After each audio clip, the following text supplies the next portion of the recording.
I'd like to call our August 6th regular meeting to order. Barbara, will you do the roll? Sure.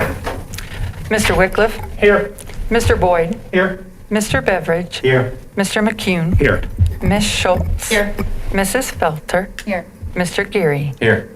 All right, would you join me in the Pledge of Allegiance? I pledge allegiance to the flag of the United States of America and to the republic for which it stands, one nation, under God, indivisible, with liberty and justice for all. All right, so we'll start out with 2.01, the 2021 budget presentation. Mr. Hutchinson? Yes, just prior to the public hearing on the budget, I just wanted to recap some of the key components again that we discussed last month before we get into that hearing. We did publish the notice of hearing on July 24th in the Olathe News. Some of the key assumptions behind this year's budget, we are slowing in our growth. We anticipate growing about 90 kids for next year. Our funding is based on the growth from the prior year, which is 97 students, full-time equivalent students. We have our typical 10% contingencies and some of the weightings throughout the budget. It's built around an assessed valuation growth of 4.6%. And once again, our state aid, our base state aid per pupil has increased again.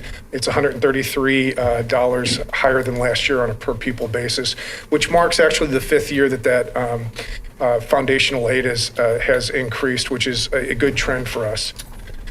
Some of the other considerations is we've tried to maximize any state aid we could in formulating the budget, and we've kept our bond and interest flat, even though we're in our peak years. We'll start to see some of our debt fall off in the coming years, which will help immensely with that fund.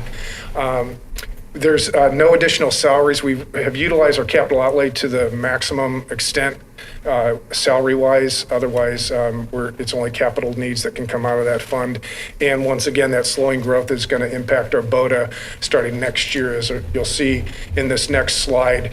This year, we did not utilize about $3 million of the authority in BOTA. We had $23 million. We stayed flat at that $20 million, and that's going to continue to go down over the next 6 to 8 years. Had we utilized that additional $3 million, that would have been an increase of 1.5 mils on the tax rate. So we did not want to go that direction with the events of this past year. Fiscal year 2020, we had a $292 million legal maximum budget. As you recall, Kansas has a maximum budget that you cannot exceed. That is now equated to $302 million. Or an increase of about $9 million, which is predominantly gone into salaries throughout the district. The impact on the levies themselves is a 0.754 decrease across several of the levies. Our local option budget is down, our extraordinary growth is down, cost of living, and then special assessment. We are at our maximum other than BOTA, as I had indicated. Some are statutorily set, some are based solely on the need, and we've adjusted accordingly. Once again, maximum authority, the only additional authority you would have is that $2.3 million of BOTA. Otherwise, we have maximized our authorities. Patrons will see on their tax bill that 0.754 equates to about a 1.1% decrease in the levy. Our levy history, we've been in a slow decline on the rate since 2017-18, which is somewhat impressive since we've opened some fairly large facilities in that time frame. Valuations have had slowly risen, which helped assist us in getting those buildings built, and at the same time lower our levy. So this is sort of the culminating evening. There are two steps this evening. First of all is opening public hearing, which is to hear any public comment regarding the budget, and adoption by the board, and then we will file it with the county and the state by the deadline of August 25th. With that, I'd stand for any questions or to open the hearing. Okay. Oh, go ahead. I have Yes. One clarification. John, on the slide that says legal maximum budget, the asterisk on the bottom Yes. does not include buffers. Buffers add an additional 3 over 3 million. Can you explain that to our? Certainly. We add about a buffer of about 10% of the students that qualify for free and reduced lunch, bilingual weighting, because if you have more kids in those categories than you budget for, you cannot get the state aid or the weighting on those particular students. So we increase that estimate so that if we do have more, we're able to take advantage of that. But it would distort kind of the actual increase of the budget. The published budget always looks larger than the actual one. Thank you. Does anyone have any other questions? I know a lot of us did the last meeting, so maybe they were all answered. If not, then we'll move directly to 2.02, which is opening the hearing for the budget. And this would be a time for the public to comment. If we have anyone here that would like to comment, raise your hand or come up to the podium. And if not, then I'll close the hearing and we'll move to 2.03, approval of the 2021 budget. Could I get a motion? I move to adopt the 2020-2021 budget and the attached levy resolution as presented. Second. Okay, a motion by Mr. Geary, a second by Mr. McCune. Mr. Boyd, Yes. Mr. Beveridge, Yes. Mr. McCune, Yes. Ms. Schultz, Yes. Mrs. Felter, Yes. Mr. Geary, Yes. Mr. Wycliffe, Yes. All right. And then we are going to kind of change our order here a little bit, and we are going to adjourn to executive session. Mr. Allison, do you know how long we'll need for that? 20 minutes. 20 minutes? Okay. Could I get a motion? Yeah, move that the board adjourn to executive session for the purpose of consultation with an attorney to discuss legal issues for the body or agency pursuant to the exception for matters which would be deemed privileged in the attorney-client relationship under COMA, and that the board return to the regular meeting at 6:30 in this room. Second. Okay. A motion by Mr. Wycliffe and a second by Mr. McCune. Mr. Beveridge, Yes. Mr. McCune, Yes.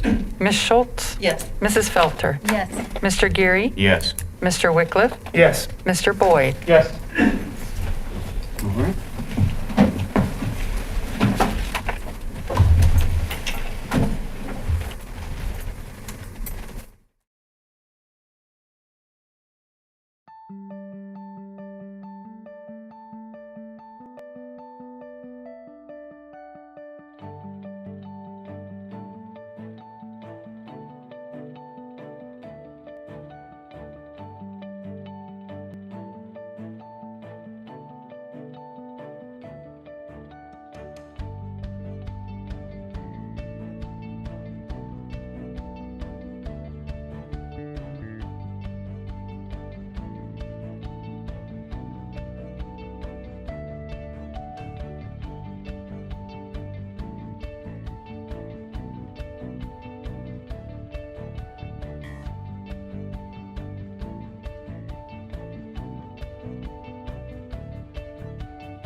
So now we will move on to 4.01, our public comments.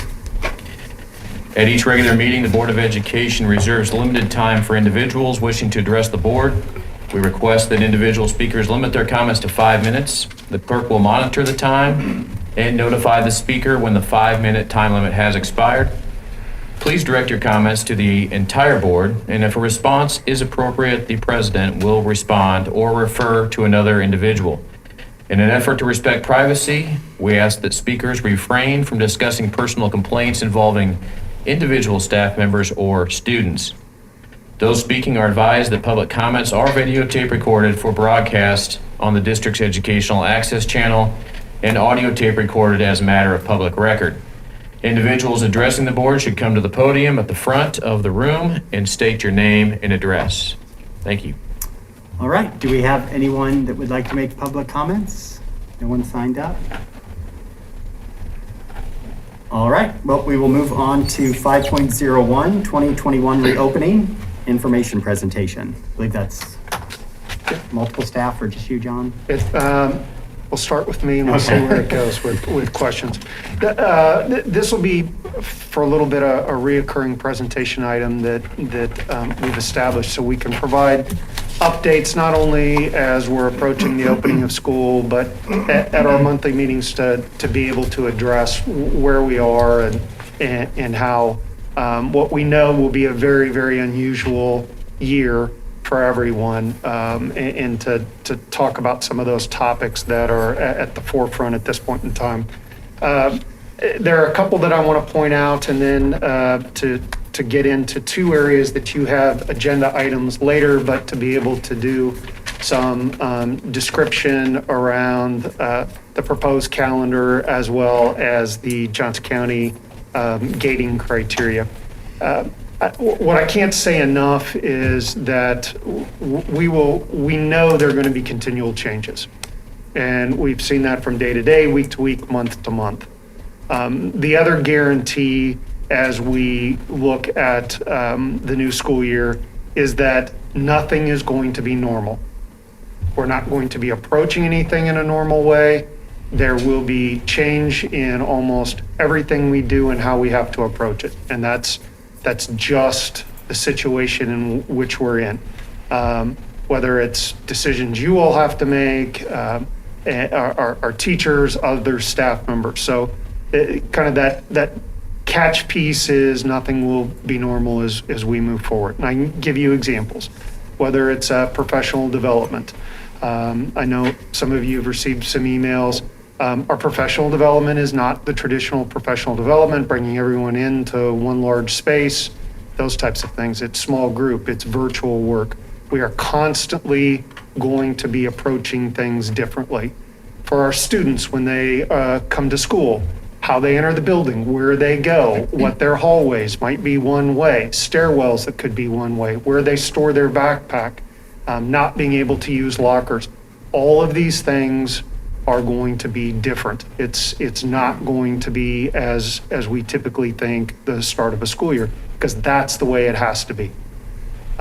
So it continues to be a work in progress as we engage our teachers and other staff in coming up with what does this look like and for my particular school, because the physical layout, how things have been done in the past, all have to be reviewed, and we have to think about what are the mitigation strategies that we will be using.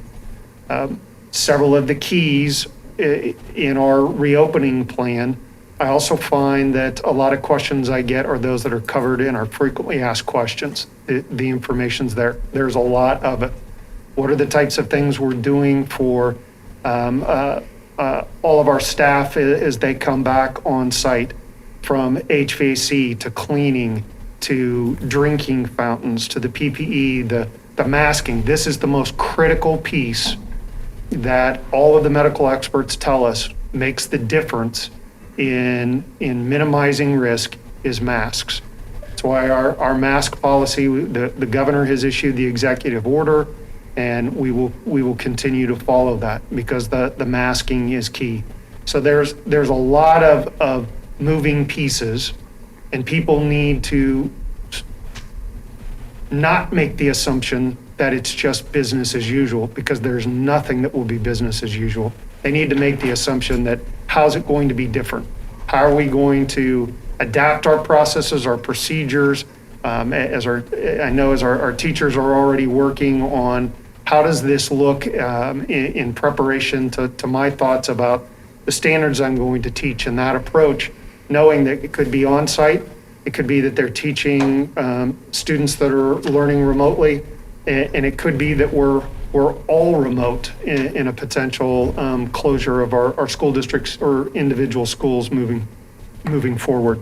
So those are just some keys to remember as we continue to progress, and that we will make adaptations as we need to based on the set of circumstances at the time. Enrollment did close this week, and it really varied from school to school, the percentage of parents that chose to have their children learning remotely, to as low as 11% and as high as 40%. Interestingly enough, as you break it down by grade level, it's the numbers are fairly consistent for the most part from grade level to grade level. So of the enrollment that we have in place so far, it's about 7,200 students that their parents have elected for them to learn off-site. That's about 26% district-wide.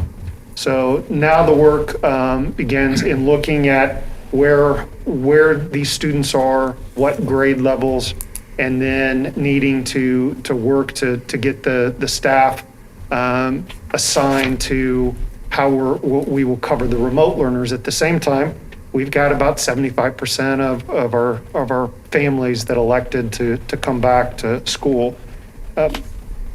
Particularly when you get to the high school, it becomes even more challenging because and our high schools have started that process, our administrators and counselors, they have to go in and pull the individual schedule for the secondary students for us to be able to look not only within that particular school, but district-wide, how many students that have chosen to learn remotely, what classes are they taking?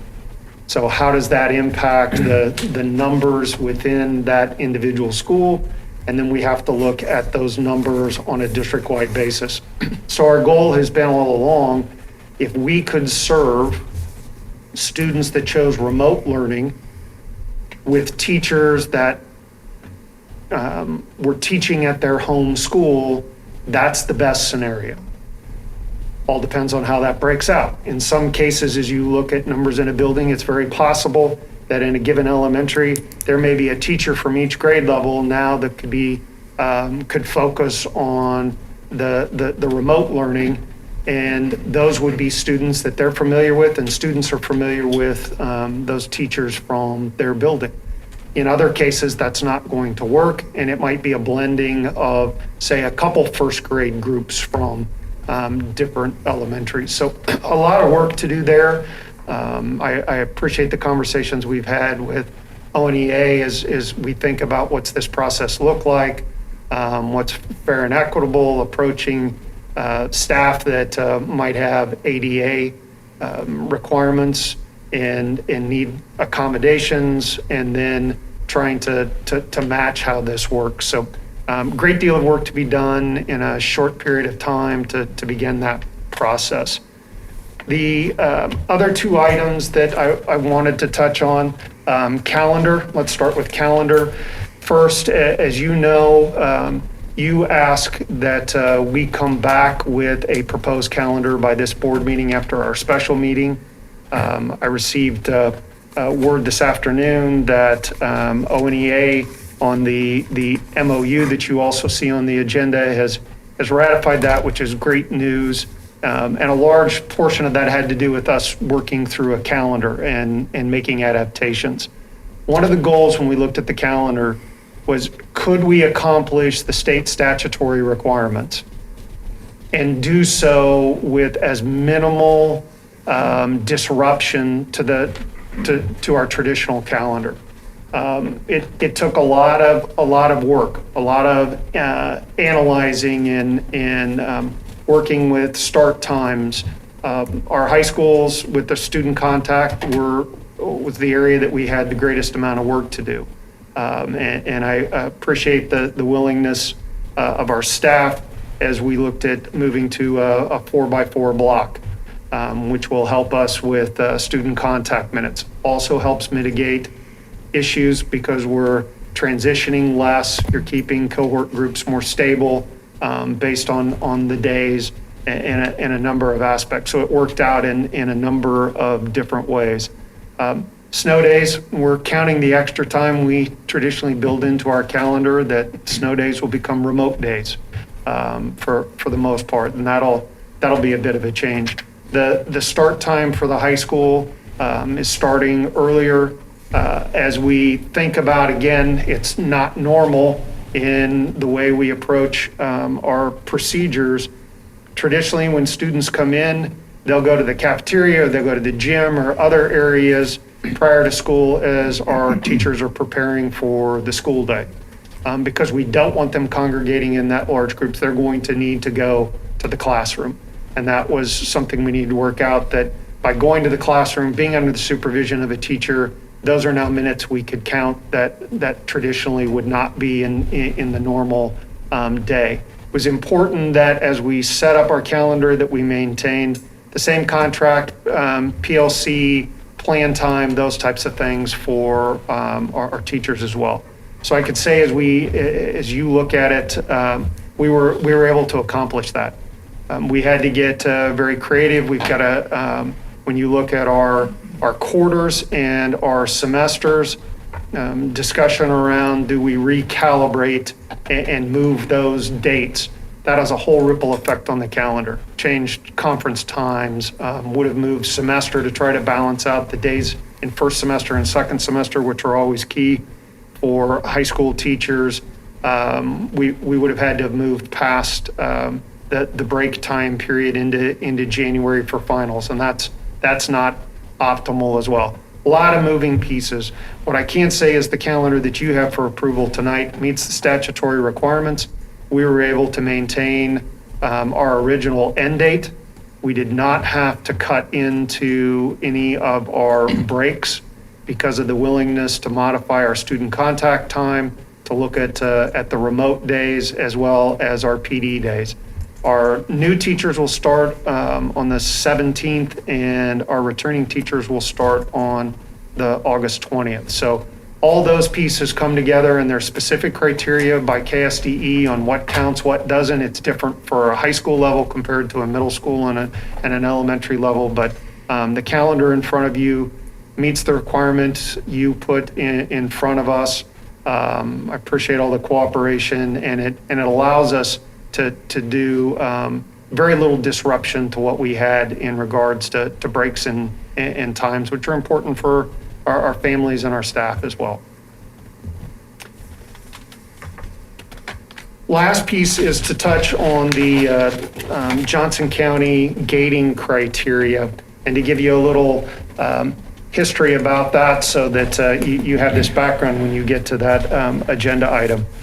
The area superintendents have been working with the Johnson County, the Department of Health and Environment really since last April in having those conversations. It's for the last 6 to 8 weeks, it's been a weekly conversation that we have learning, opening great lines of communication. They've been fantastic partners as we've explained the issues we have in operating schools as they look at what's in the best health interest for our community.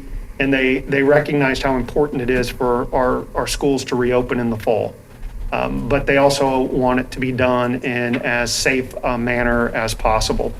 So work that they have been doing, looking at not only Johnson County data, but working with the CDC, Children's Mercy, pulling in the science, the data components that are there to try to provide what they believe is a safe option for schools. They also have looked and broken down that and understand that there is a difference as they educated us on the age of children and how that impacts them in relation to COVID-19. And they were very specific in saying that they had built that into their considerations. So as you look at their gating criteria, they used a color system, starting with green, yellow, red, and then what they would call the remote only, which really, in that case, what we're probably discussing is a community lockdown again, when you see those types of numbers. Two of the data points that they are considering are the previous 14 rolling day average of numbers of tests and cases, and then how many of the tests, what percentage tested positive. So you can see that criteria, and it's an and, not an or. So they're looking at both. Then they broke down their recommendations based on elementary school, elementary extra and co-curricular activities, and then middle school, high school, and middle school, high school extracurricular activities. A lot of conversation with them trying to understand the separation between the grades. And there were a number of key criteria as they looked at elementary. One, taking a look in the information from Children's Mercy about the social emotional aspects of younger children. Looking at that's an age group that's going to have a more difficult time learning remotely. And then they began to delve into the data. They looked at international studies. They looked at the area, looked at the information they had from daycares and childcare that had been open full-time since March, and that they were unable to find evidence of a child-to-child transmission of COVID.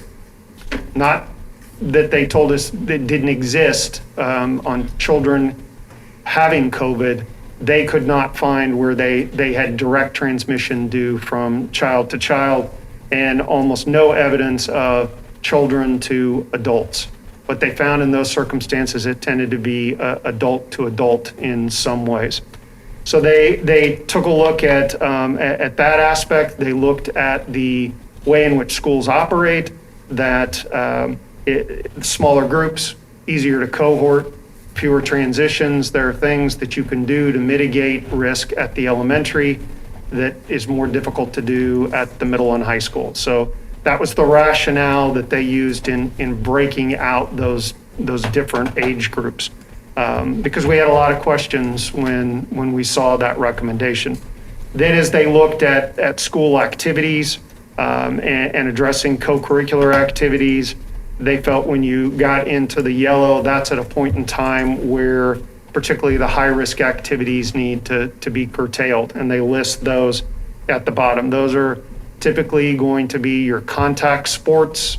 They list competitive cheer, which as you look at the National Federation is referring to stunts and those types of things. That's different than sideline chants and some of those aspects.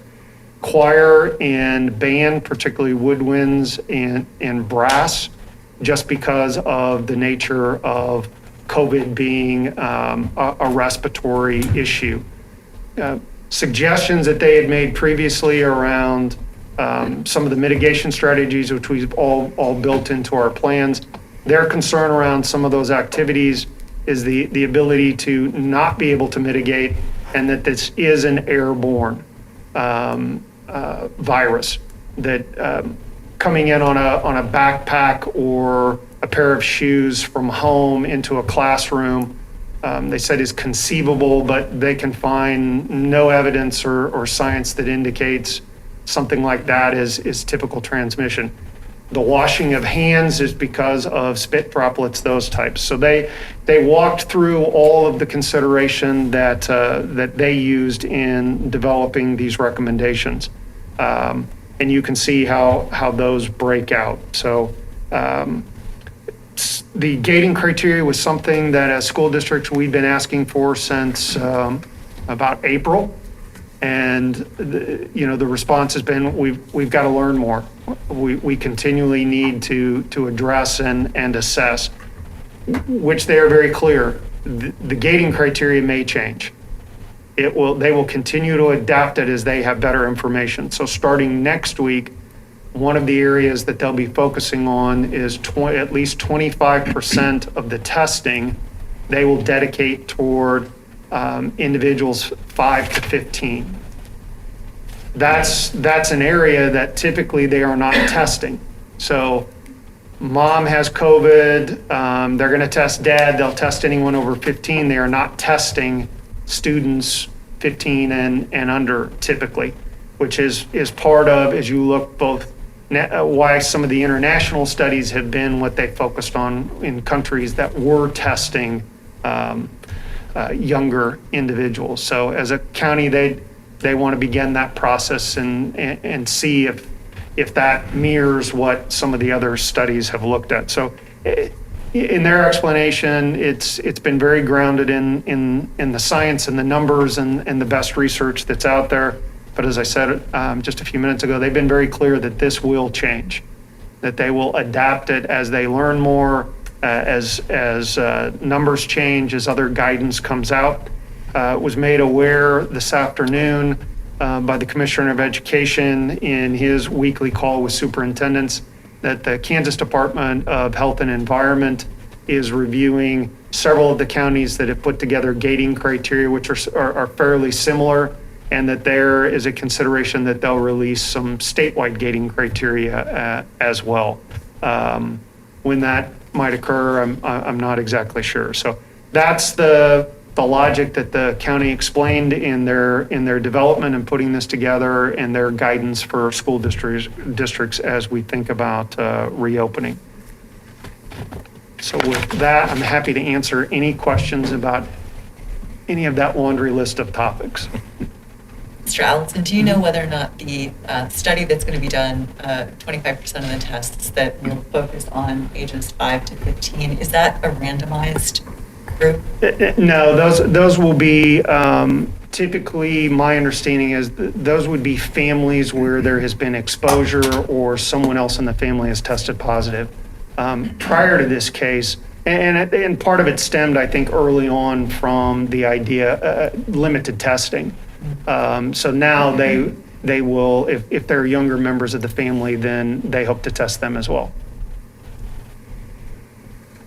Mr. Go ahead. Oh, thank you. Can you talk a little bit about the gating criteria? So, for example, the green zone says previous 14 days show less than 5% positive test and a steady or decreasing amount of new cases. So is that Johnson County, the greater Kansas City area, or Green Springs Elementary? I mean, how do we know what the population is? The gating criteria is county. What will happen with the contact tracing for schools is if there's a case at Green Springs, they'll begin their contact tracing process, and then they will advise what that looks like after that. So as they determine where did the student or staff member, where were they exposed, who has been exposed, closer than 6 feet, whether it's unmasked for longer than 10 minutes is the standard they've told us they're looking at for exposure. And they continue to reiterate that the mask is key. So if I test positive, Ms. Beam would not necessarily be considered to be exposed, even though we will have sat next to each other in this meeting, because we were both appropriately masked at that time. So that's why that question of, well, what does this mean? And our response is the same one we get from the county, is it's all going to depend. Now, if it's determined neither, we were not appropriately masked, or there are other scenarios, then she might be considered exposed. So on an individual basis within a school, they'll continue to do the contact tracing, and it won't necessarily, the gating criteria really doesn't come into play at that point in time. They'll make the determination of who quarantines and those aspects, but they're talking just county. So if you go to the county website, and under COVID, there is a tab that actually talks about gating criteria and the charts. So you can pull it up, you can see where the cases are, and you can see what the percent positive test case is on that rolling average. If school were to start tomorrow, we would be in yellow. We're in the 9% range for positive tests, and while they've seen a little bit of a downtick in number of cases, it hasn't been for, that rolling 14-day average is still high. So that's how they will measure it. At this point in time, their intent is to take a look at the data, the trends, and around August 17th, 18th, to then have a follow-up conversation with school districts and be able to tell us where they believe we are, or where we are at that point in time, and what their data is showing them as we think about the start of school. That date was picked because it gives us some time in there to be able to, as our staff returns on the 20th, and I don't say I picked it, the county picked it, understanding when various school districts or staffs are returning. Having an idea of how we'd start school will be important for parents as well as for school districts to determine, what's this going to look like, and where does the professional development focus need to be as we prepare. The one question I really can't answer, because it's a work in progress, is the question that the school districts have asked: how long are you in a band? So if you're in yellow, are you in yellow for 2 weeks? Are you in yellow for a month? Are you in yellow for 9 weeks? And right now, the thought is it would be for 2 cycles.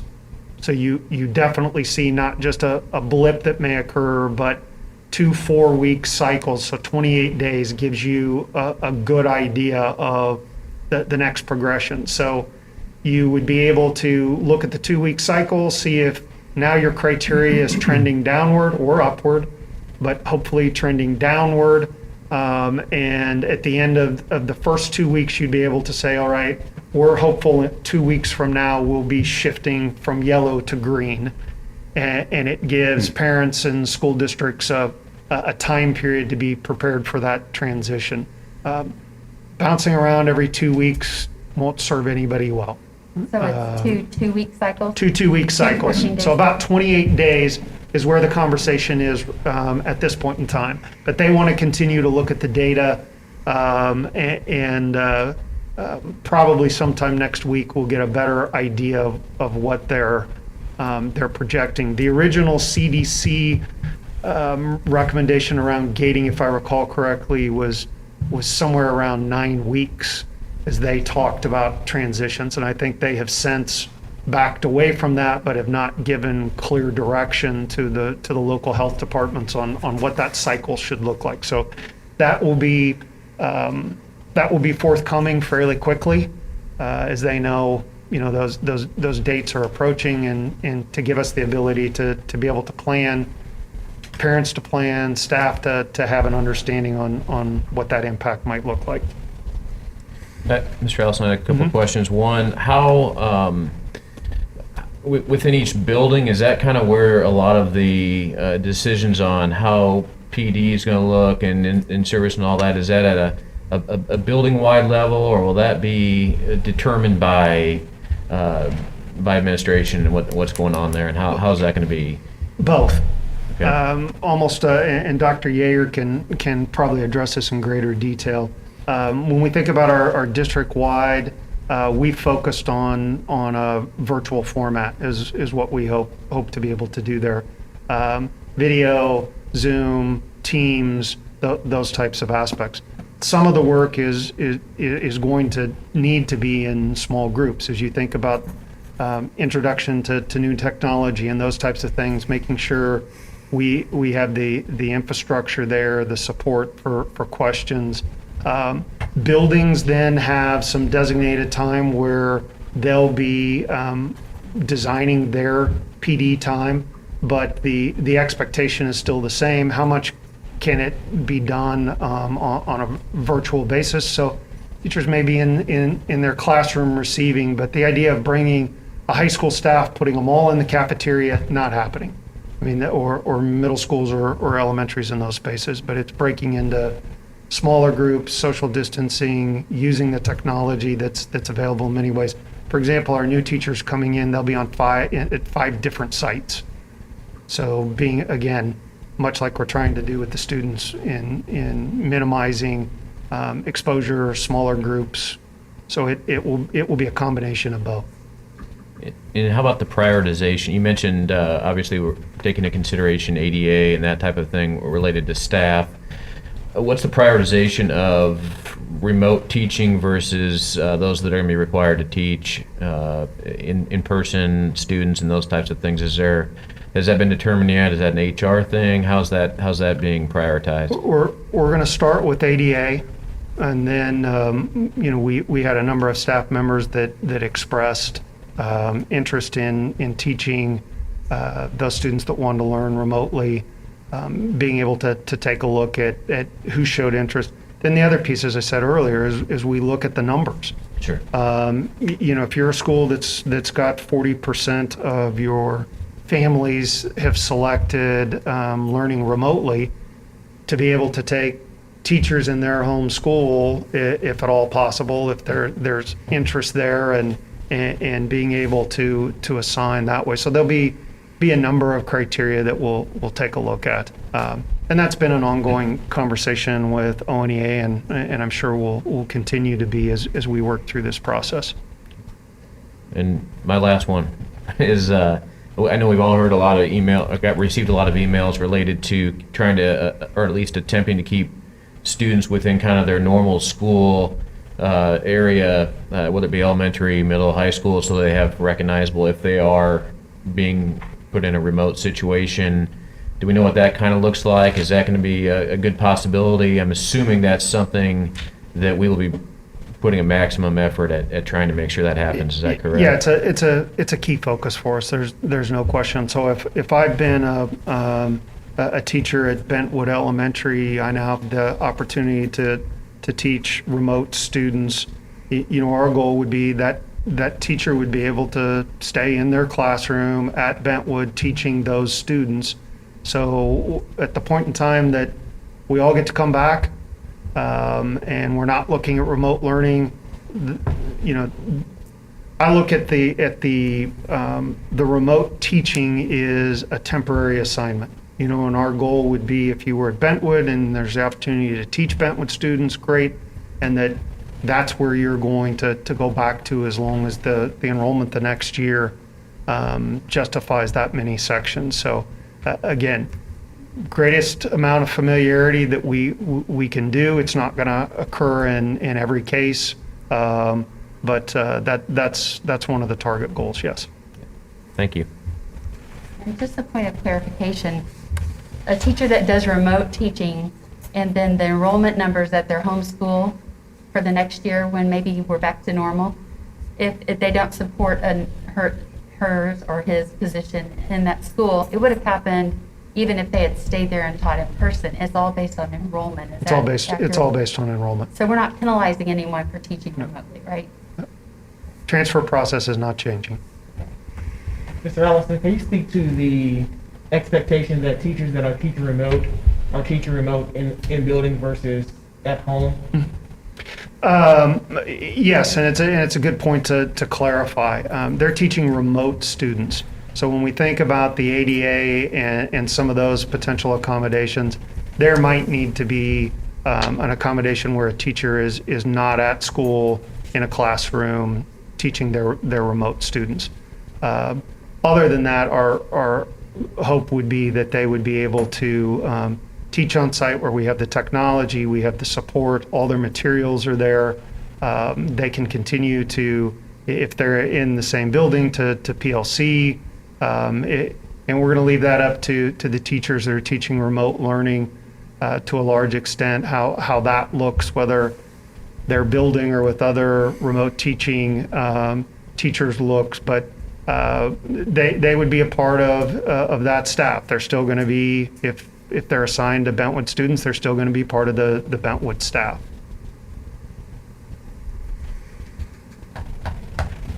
Any other questions? I had a couple. You touched on this a little bit, but I just wanted to clarify. So the gating criteria does include social, emotional, mental health, food insecurity, things like that. Yes. That's all taken into account. It is. According to the county, that was part of the consideration that Children's Mercy brought to their recommendations. And in some of the documentation, if you look at the gating criteria, there are some links there that take you not only to the county website so you can see the top criteria, but also Children's Mercy and documentation is there as well. And that's referenced several times in the report that they put together. Okay. And then switching gears on the masks, I had a few emails regarding masks. The governor's executive order ends on the 15th. Does that change anything with our school district regarding masks? Will they be on all day? Can you just... At this point in time, it would not change anything based on the county's recommendation is to follow the governor's executive order. So it gets a little problematic. We're dealing with a new law, so there are different opinions. The governor's emergency declaration, which is where the mask order is tied and the temperature order is tied to, expires on September 15th, is my understanding. The governor then could issue a new emergency declaration and another mask order. The likelihood that the governor will issue a new declaration, from what we're being told, would be very, very high, because that's also the trigger for states, at least in the previous round of legislation, to receive federal funds. So without the declaration, you couldn't receive federal funds. So there's kind of this domino effect. The question we've asked the county, a month ago, they were talking about, as we discussed in our reopening plan, that if students were all sitting, facing forward, not moving, kind of the stand-up, mask-up component, that masks could be taken off. Right now, with the degree of community spread, their feeling is we need to wear the mask as much as possible. It's safety for everyone involved. But we'll find out what happens in September and what their recommendation is. So they'll base that on the trend data that's here and give us new direction. I don't know if that answered your question. Yeah, it did. It did. So as it stands now under the governor's order, that's any student.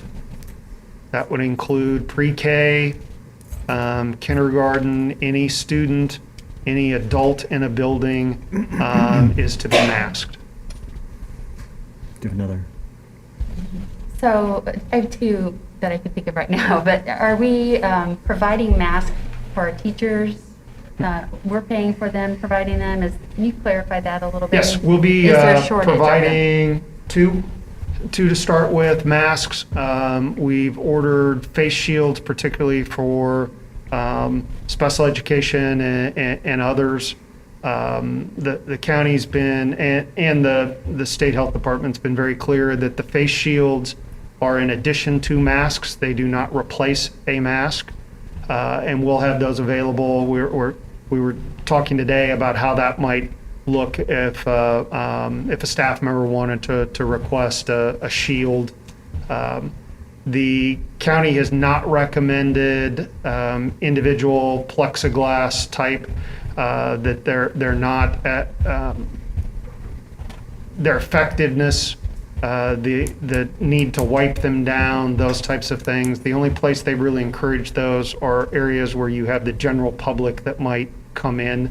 When you're dealing with a cohorted group, they did not see that as a strong mitigation tool. But as I said, we're talking with them on a regular basis. Is as they learn new things and new information's made available by the CDC, particularly the Children's Mercy Group is one, because we're talking about students that they've relied heavily on, and that's not just Kansas City Children's Mercy, that's the National Children's Mercy Network.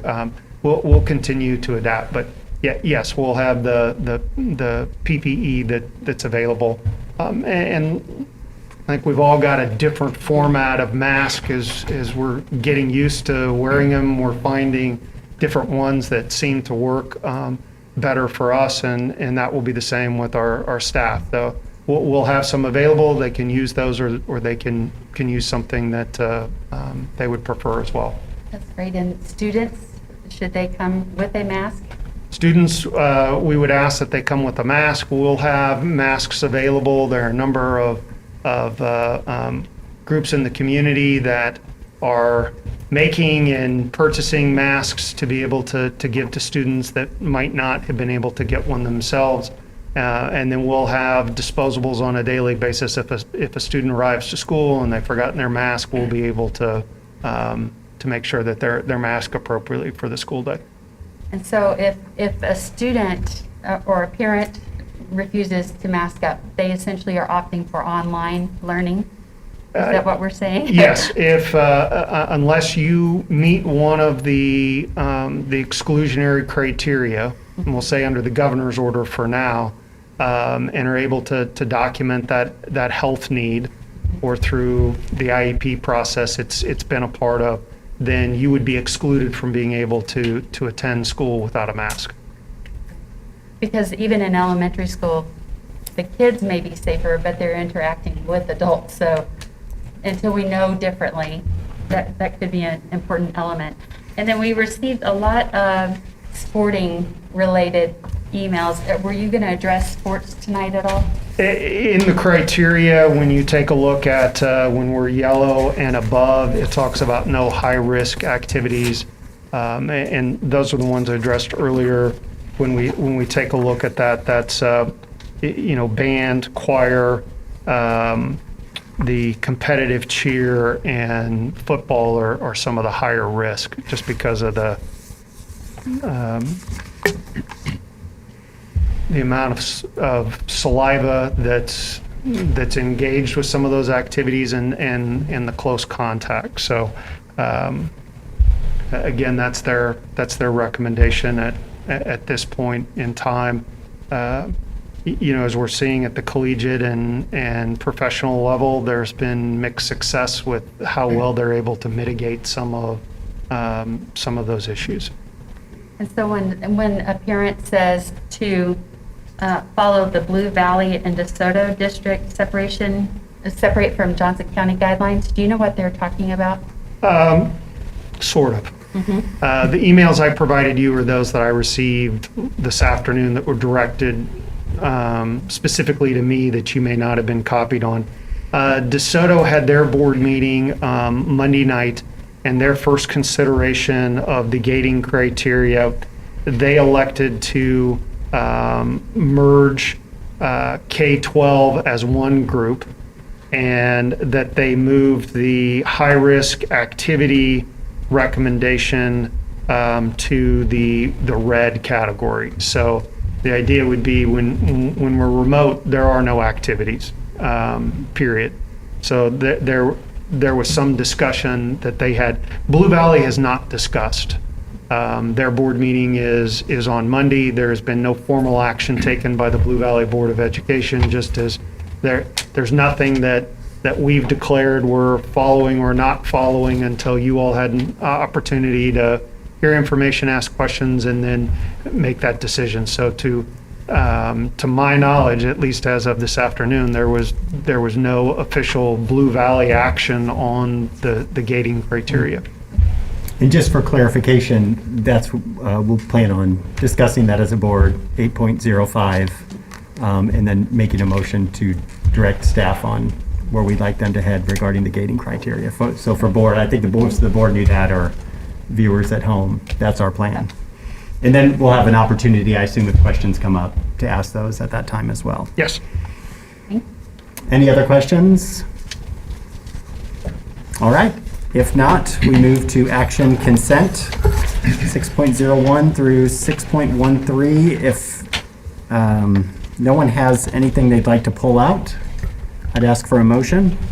I would move to improve 6.01 through 6.13. Second. As presented. All right. A motion by Mr. McCune and a second by Mr. Geary. Mr. Beveridge, Yes. Mr. McCune, Yes. Ms. Schultz, Yes. Mrs. Felter, Yes. Mr. Geary, Yes. Mr. Wycliffe, Yes. Mr. Boyd. Yes. All right. And moving on, action, bids, contracts, and agreements. Does anyone have anything that they have questions for staff or comments regarding? I don't see any nods, so if no, then I entertain a motion to approve all 5. Move to approve action items 7.01 through 7.05 as presented. Second?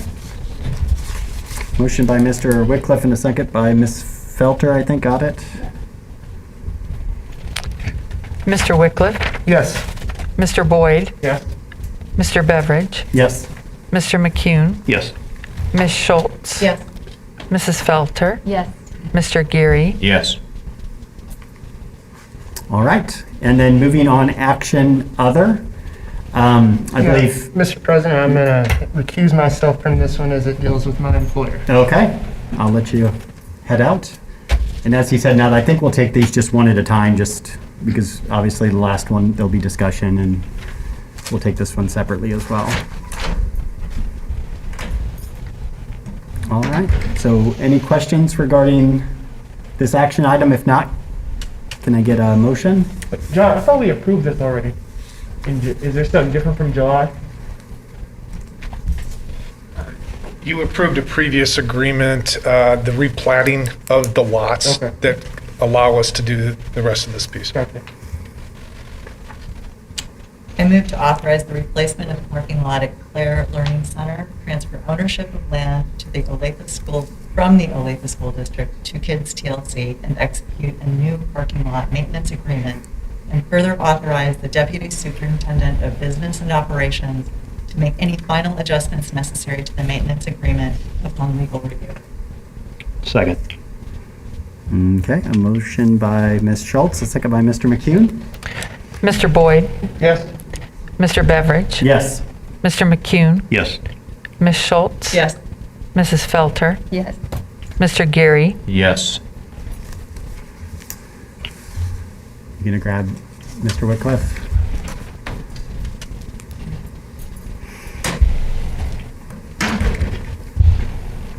All right, so as he's sitting down, any questions on 8.02? If not, can I get a motion on that one? Just a housekeeping note. I think you and I spoke about this. Oh, that's The right. 2020-2021 committee assignments, the legislative positions committee, Mrs. Schultz is on there twice, so maybe you could come double time or something. But I think you meant to put my name on there. Barbara, do you mind underneath. making a note of that to Yes. Joy? I think that was just a misprint, and I Sure. apologize, I didn't ask about that beforehand, but. Don't worry. um, Easy to fix. So maybe the motion will include Sure. that change. I have a question that we may not be able to answer. I just thought of, what does site council look like? Do we know? Cross that bridge when we come to it? Sure. Kind of what I thought. We'll, Yeah. it- I didn't mean to put think you on the it'll spot. depend on the situation. We still want to engage our site councils. It just may be on a virtual basis. Yep. Thank you. If you're ready, I can make a Yeah, motion. yes, please. Okay, so I move to approve the 2020-2021 committee and site council assignments as presented, with changes to the committee assignments, specifically legislative positions, to strike the double listing of Kristen Schultz and add Leetta Felter. Second. Did you get all that, or do you need some I time? did. Okay. Motion by Ms. Felter, a second by Mr. Geary. Mr. Beveridge, Yes. Mr. McCune, Yes. Ms. Schultz, Yes. Mrs. Felter, Yes. Mr. Geary, Yes. Mr. Wycliffe, Yes. Mr. Boyd, Yes. All right, and on to the calendar. Mr. Allison explained that earlier in the meeting. If no questions, can I get a motion? I would move to approve the amended 2020-2021 calendar as presented. Second. Ms. Schultz, did you second there? Okay. Motion by Mr. McCune, second by Ms. Schultz. Mr. McCune, Yes. Ms. Schultz, Yes. Mrs. Felter, Yes. Mr. Geary, Yes. Mr. Wycliffe, Yes. Mr. Boyd, Yes. Mr. Beveridge. Yes. All right, and memorandum of understanding with the ONEA, can I get a motion? I move to approve the memorandum of agreement as presented. Second. Motion by Ms. Schultz, second by Mr. Boyd. Ms. Schultz, Yes. Mrs. Felter, Yes. Mr. Geary, Yes. Mr. Wycliffe, Yes. Mr. Boyd, Yes. Mr. Beveridge, Yes. Mr. McCune. Yes. Okay, so on to the topic of the day, 8.05. I kind of had to brush up on my Robert's Rules of Order because I think there'll be a little more discussion than normal on this topic. And after kind of chatting, seeing how some other school districts dealt with this, I think the best way to do it, and I think the right way following Robert's Rules of Order, is to have a motion in front of us, and then we'll all have as much time as we'd like to discuss or debate, ask questions as well. And then we'd vote on that. If it passes, then we're finished. If not, then we make another motion. Is there the ability to make the initial motion breaking out the activities with the academic side separately? Yeah, I mean, those as additional? anyone can make any motion, Okay. so. So you want the motion first? Yes, I would like, And then- I think that's the way that we're supposed to do it, is motion first, and then we will discuss and debate that motion. You need a second?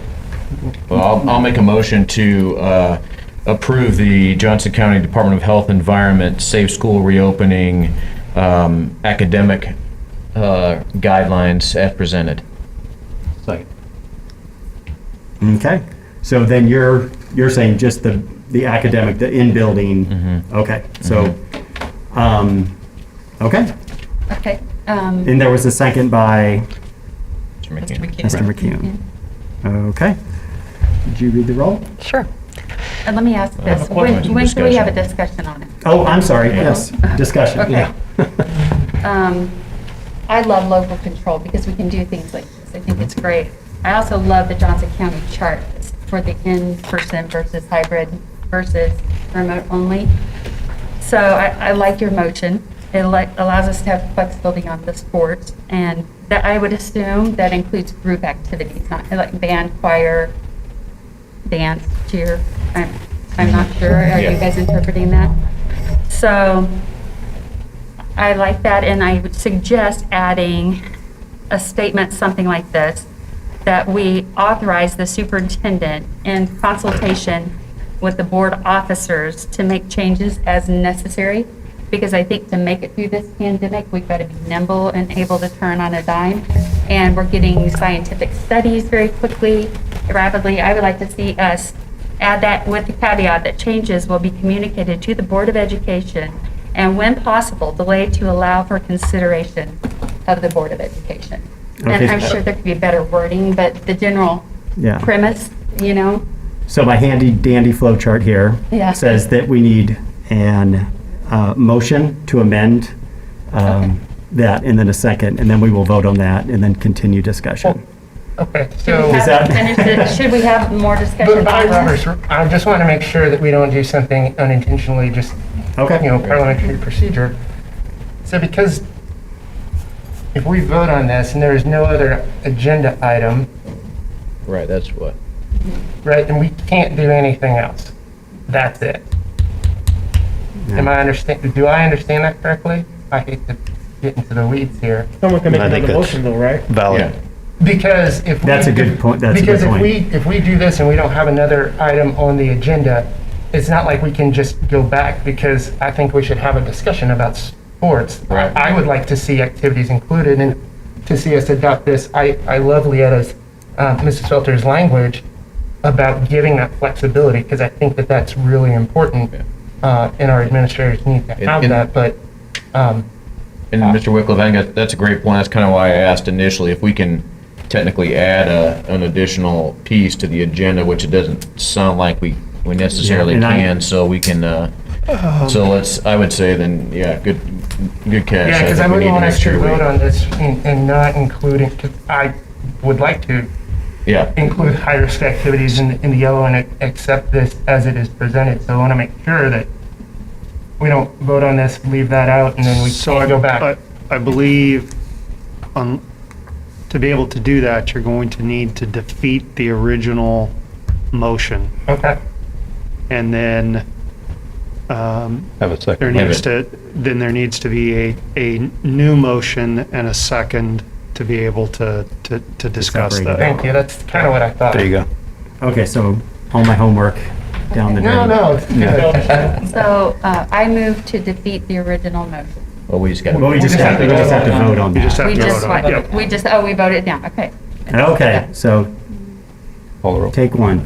So I think Take one. we're all in agreement then, no more Yes. discussion, that we'll take the vote and then make another motion. Yes. Okay. Mrs. Felter, No. Mr. Geary, No? Mr. Wycliffe, No. Mr. Boyd, No. Mr. Beveridge, No. Mr. McCune, No. Ms. Schultz. No. Okay, 8.05, take two. I believe, well, I guess what we're looking for is a motion to separate. I just want to, I'm hearing two different things though. So I think the motion has to be clear Yeah. Yeah. as to what we're going to do. Because I heard two different things. Yeah, I'm not in favor of moving to separate any of Okay, this. gotcha. Like, that's not what I'm. Okay. I'm in favor of, and we can just discuss this before we Yeah. make a We can have motion, a but discussion now. look, I would be in favor of adopting this gating criteria as presented with the additional language that Mrs. Felter has presented to give us that So, Ms. flexibility. Felter, do you have? Yeah, I've got At least this. to open school that way. Okay. I move to approve the use of the public health recommendations for safe school reopening by the Johnson County Department of Health for school year 2020 to 2021, and to authorize the superintendent in consultation with the board officers to make changes as necessary.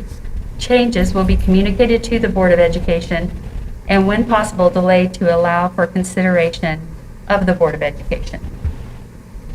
So, Go ahead, and I do have that verbiage written down for you, if it Okay. would help So at that's the all. motion. Is there a second? Oh, go ahead. A second. Okay, a motion by Ms. Felter, a second by Ms. Schultz, and then we'll discuss. okay. So, So you had the motions already, so. Okay. So, all right, so what we're voting on at this point is the all-encompassing piece, right? That school would start, the academic side would fall just as presented, as well as the extracurricular, is that correct? Activities, is that what we're talking about? Yeah, So, that's how I understand that. I'll let With Ms. the Felter. caveat that Mrs. Felter added. that Mr. Allison could make changes as needed with the discussion with the Yeah. board officers, is that what you said? right. Yeah. And then, so that would include, my interpretation is, beyond academics. It would include sports, which right now, yellow, which is previous 14 days, show less than 10% positive tests and steady or decreasing new cases. If that happens, no high-risk activities, which means Football. sports, band, choir, all Right. those things. So, And, yeah.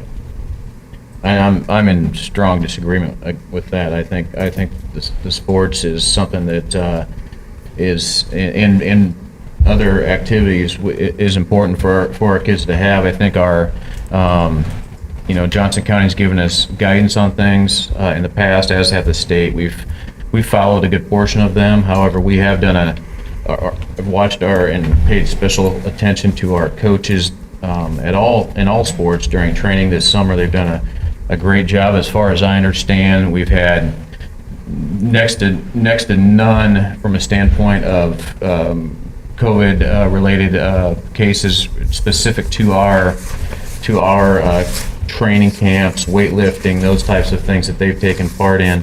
And the if we take the sports away at this point, because getting down below 5% is what we're saying is where it's going to have to get to start up sports again, which is a big feat. We end up with kids that are going to go out and play club sports. That's where a lot of it's come back from. Any of the cases that we've seen in other districts, we're going to end up with that situation. I would say the difference between academics and the difference in sports is sports is truly voluntary. So we're saying that if you're not comfortable playing, then don't.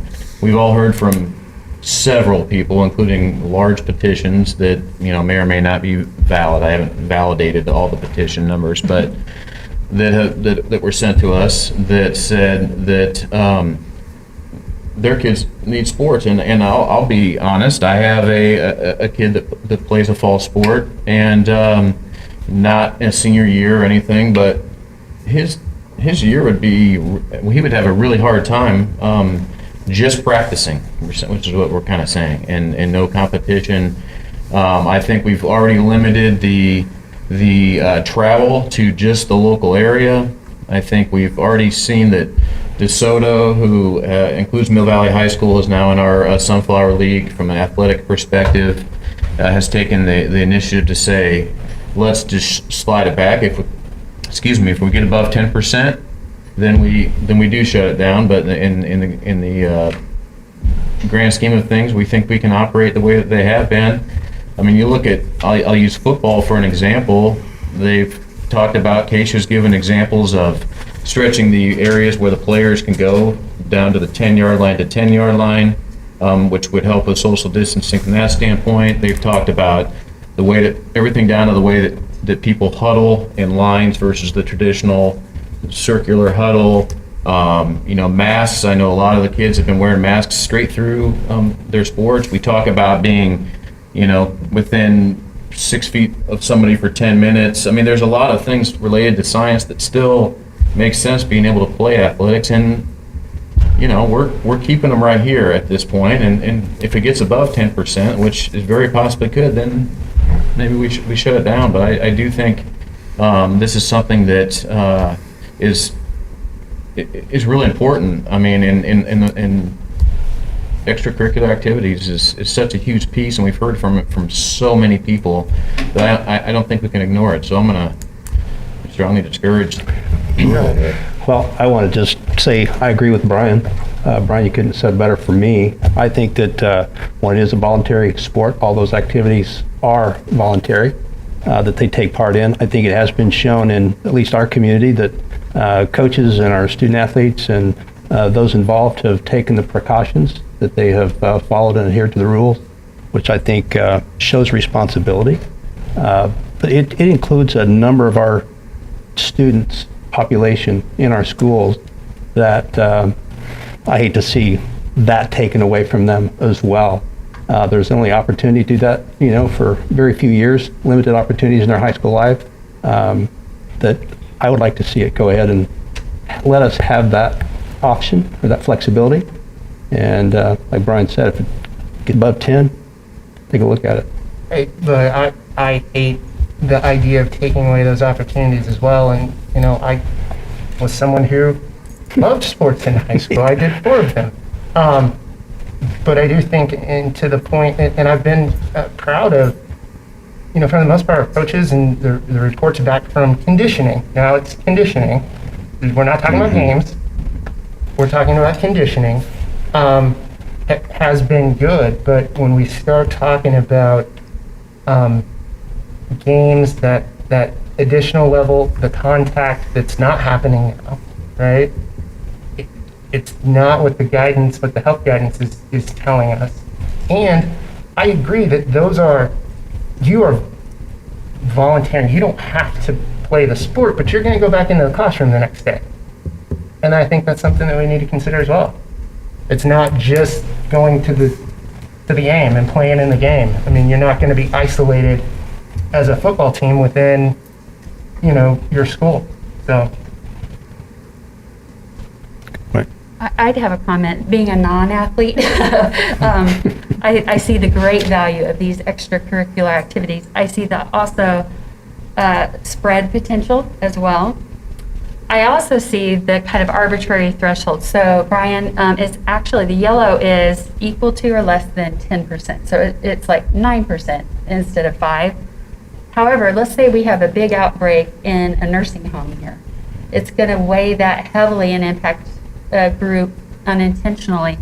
So I would not be against following these guidelines with the caveat that contextually, if we know why there's a spike and it's not related to us at all and it's contained in the nursing home, that John can make the judgment that, hey, although on data, on paper, it appears to be 12%, it's actually a lower percentage. And that would give us a little bit more flexibility and yet still shield us from these high spreader events, which could eventually take us away from our true reason of being here, which is academics. They're all intermingled. Don't get me wrong. I love choir, band. I love football. It's just what are we here for is kind of my philosophy. So I wouldn't be against having that motion that I made also include kind of an interpretation piece for. So putting it on, kind of on John's lap on John and to you, allow. and you guys, yeah, that, okay, we know that, like this memory care center had 10 people, and it tilted our numbers, that like our. Johnson County does break out, By zip code. well, and by long-term care facilities as well. It wouldn't be part And of. John, that Which would I be, get that. I just want that out there, that number could be knowable. and when it says 10%, 5% or 15%, that's county. It's Correct. not schools, it's not education Which only. is the only data that we have right now. We don't have data for our school community at this time. So this is the criteria that we can use as we look at opening school. And it's criteria that we can use on a school-to-school basis or on a team-to-team basis or on a district-to-district basis. It's a starting point. But it's also, I mean, at this point, then you wouldn't have any of those sports that would start today. You Well, could none of only them would be do. Because it's all based on community Right. today. Yeah, which I don't think is is a good, Could you do, A good I reason think you to- could do practice with mitigation, couldn't you? well, you can practice, you just can't, they're saying you can't be competitive in games. Well, I think we all know that just going and practicing all day long isn't gonna, When's the schedule for games start though? Isn't it next month? next month, September. Well, I don't think they've put it together because they're waiting for the districts to see who, because Keisha passed everything down. But, I mean, I think it's important. I mean, academics is absolutely what we're preparing, but we're also preparing for their future, right? We've got kids that are really relying on their last year of athletics or cheer, whatever, and this could roll into basketball too, from according to this. And those kids have opportunities to play for scholarships and do types of things where they might not have a chance to go to school, and we're hindering their opportunity to prepare them for their future and that opportunity too, potentially. So I think just over a small small number that could be influenced by outside of our control is not fair to them, and I think it's unfair to put that. I know we don't have the data yet, but I just don't think it's fair to limit that many kids that are affected just because we don't have the data. I just don't think it's there. And I mean, That's a great again, point. people are going to go back, or I mean, I'm telling you, they're going to go play sports, So, and they're going to come out of yes. these cohorts of teams they've been playing with. I know they're going to play against a kid across the line from them, or a kid next to them in their, band formation or whatever, but they're going to go do something else outside of this cohort of people and bring it back to our schools and staff it's going to happen. And so that's my fear. I think if we try to limit the amount of outside of our normal piece, they're playing one game, potentially, again, if everything stays within the rim, they're playing one game a week, lining up against a kid for short amount of time in the grand scheme of things. You know, I mean, take, what is it, 10 minutes and standing in front of somebody else unmasked? I mean, I don't know what the exact science is yet, but, So how feasible is it for us to ask coaches or athletic directors to keep tabs on what their rate of illness is on their teams? So we're already doing that. Any positive is going through Ms. Morris and reported to the county. So is there a way to enjoin that data with this criteria? Yes, you would be able to. The county's response is, these are not individuals in a bubble, which is why they're looking at countywide, because the difference between, all of us, where we live, where we work, where these students are going, who their friends might be, it's not just within the boundaries of Olathe Northwest or Olathe South. It's a county-wide. So where that would come into play is the individual data is you could conceivably see that the county say, look, we've got 3 positive cases and our contact tracing says they're all coming back to the football team or the dance team or the band, and that group of students then potentially is quarantined. So that's where the local data would play, and it'll figure into the aggregate data by the county, but they believe we've got to look at it as a countywide basis just because of the mobility of our society. and they're already going to limit, from what I understand, they're probably going to potentially have to limit the number of games. We're missing a couple weeks of school here, I think.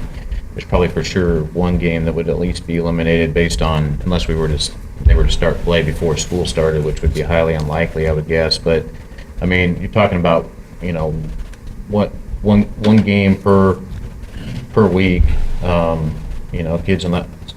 The biggest thing on here is without, modifications, and I mean, we're putting masks on kids who are on the, on the sidelines would be, those types of things would be the required pieces that I think we would have to, make sure that was happening. It's not like all 100 kids probably playing a game, or however many kids are out, from the different schools. But So what do you say to band and cross-country? cross-country Because is- cross-country I would think, should be considered a high-risk activity. No, they call it low risk, actually. I know, I don't Wow. get it, I know. Yeah, they consider it low risk. Band, I think, from what I understand, are able to make some modifications. Band and choir, In choir, is that right? You said? Marching They band. talked about it a little bit. Some, yes. Band's probably the most problematic when you talk about woodwinds and brass, on how do you mitigate that. It would create some challenges, not that plan can't be put together. When you think the size of our bands, halftime performance, regardless of what you decide to do, is probably not like we're used to. Choir, the National Music Association, choir with masks, and it's a much larger distance that's recommended. I'm trying to recall, but it's 2 or 3 times distance that would be necessary for even a mass choir, but it's conceivable. You could see a choir using an entire auditorium. So I was just going to provide kind of my thought process on this, and beforehand, I want to say I've got skin in the game. I've got a high schooler who's passionate about one of these high-risk things, and so I understand where parents are coming from, but I have a science background. I have degrees in science. I work in the scientific field, and I tend to kind of think of this data-driven. I've also promised the emails I got from parents, teachers, constituents, that I'd be following the data and the recommendations from the health officials. And the gating criteria that we have before us is, from the people that know us best. It's the county health department in concert with the Children's Mercy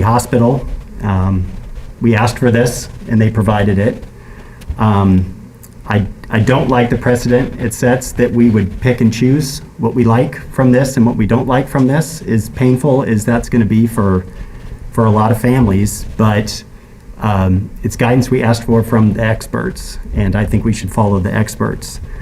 At the end of the day, in a year or 2 years, we're going to kind of be held accountable for the decisions we make here, and I'm going to feel more comfortable with the yes vote here, knowing that I followed the recommendation of the experts on the gating criteria. So I'll be voting yes for this. And then did anyone else have any? I was going to talk a little bit, what falls in line with my motion, but it's not related to sports, is how critical it is for elementary age students to be in person, if at all possible, if chosen by their parents when they enroll, unless we have a complete, community shutdown. Social emotional, food insecurities, child abuse, neglect. We know that all of these things are factors for this one population more than middle school or high school. Parents depend on their children being in school in order for them, especially elementary age, for them to be able to work and contribute. I love the county's model for that. It is a nod to science and the data and the fact that a study out of Korea that shows that children are not super spreaders up to about age 10. I have a full statement. I'll share it on my official Facebook page. But the National Academies of Science, Engineering, and Medicine say that younger children and those with special needs should attend school in person. They said that in this pandemic. And the American Academy of Pediatrics wants schools to reopen, recommending that students be physically present in school as much as possible, emphasizing that there are major health, social, educational risks in keeping children at home. So I really support this grid. I will say my interpretation of my motion is that there would be an accommodation for outliers like intense breakout in nursing homes and the situation like that would be self-contained, that would allow some latitude with sports, and that would be at John's discretion, and to me feels fully compatible with the science and data of the chart itself. So I'll vote in support of that as well. So what's the motion on the floor? Would you like to read it again, Miss? Is that okay for us to read the motion again? Yeah. Okay. I move to approve the use of public health recommendations for safe school reopening by the Johnson County Department of Health for the school year 2020 to 2021, and to authorize the superintendent in consultation with board officers to make changes as necessary. Changes will be communicated to the Board of Ed, and when possible, delayed to allow for consideration of the Board of Education. So I just want to make sure I understand. So you're saying that all of this is good except John can change any of it with visiting with Joe and I? Now, I'm saying that as we go down this pandemic journey, we have right now just the Korean study, essentially, it's rigorous enough and broad enough. I think like 66,000 people in this study, that it's like the only truly scientific, not very flawed study. And we will be having more of those studies. Johnson County directing 25% of the testing towards our age groups that we have as students. As data comes out that tells us differently, that we need to change the way we're doing what we're doing, which, it happens every week on the national level as well. I want us to be able to be nimble, to adapt, meaning if we have to be more rigorous, we can be. I don't want us to have to call a special meeting and delay it by a week because we can get a quorum. I think you need some built-in triggers in that, man. Because that's a very arbitrary and interpretive notion. Well, now, It's broad, I know.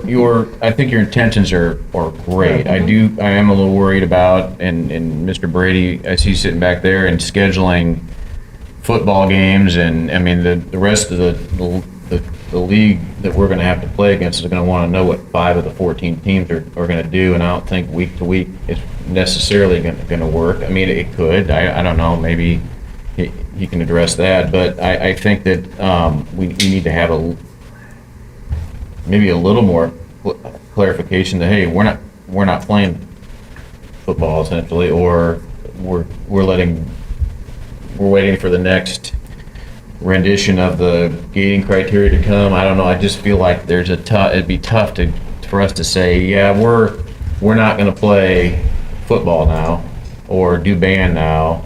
But let us talk to John or Mr. Allison. Yeah. Sorry. I'm not mentioning that much latitude, but I on the mean, I just- outlier situations where there's data that shows that it would not pertain to our school district. If not, I am comfortable with this chart. So, I mean, if you want me to define it, I would say, okay, then let's just stick with this chart. And then my latitude could be just that as data comes out and we know differently, John can bring it to you guys, or we can go to the full board. But there's precedence many times that has been established for this broad of a clause.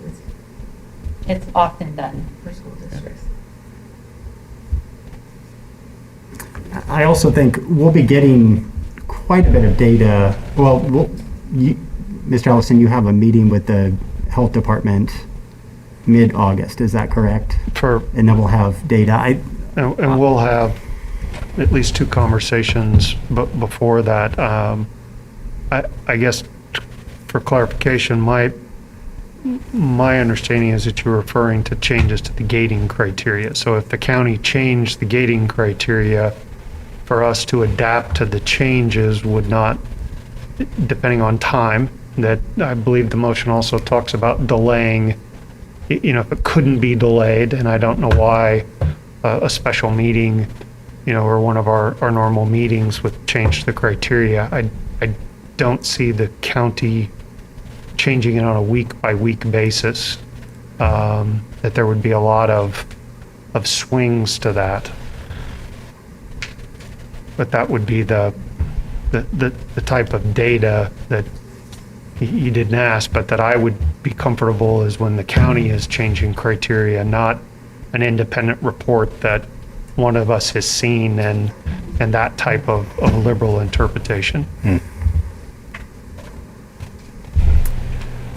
Well, I would just, I have kind of a slanted view because I'm one of the executive members. I'm comfortable with it still, but I would understand if people want to vote that down and just we'll have another motion just for the criteria and not giving the latitude. Do we want to discuss that further, or do we want to vote? Does anyone have anything else? I'm comfortable personally with the latitude and have a lot of faith in that, but. I am as well. Yes. Okay, anyone else care to share anything? If not, I think it's appropriate for us to vote. Okay. All right. Ms. Schultz, Yes. Mr. McCune, Yes. Mr. Beveridge, Yes. Mr. Boyd, Yes. Mr. Wycliffe, Yes. Mr. Geary, Yes. Mrs. Felter. Yes. All right. Thank you for that Yes. discussion. It's important. Yes, I appreciate that too. I always feel like we work well together and we can disagree, and I fully recognize there's no good decisions here. We're trying to make, as I said in the last board meeting, the best bad decision that we can, unfortunately. I just want to make sure, so we're able to potentially change up some of this with information that we learn per discussion with John, as far as, especially on the athletic side.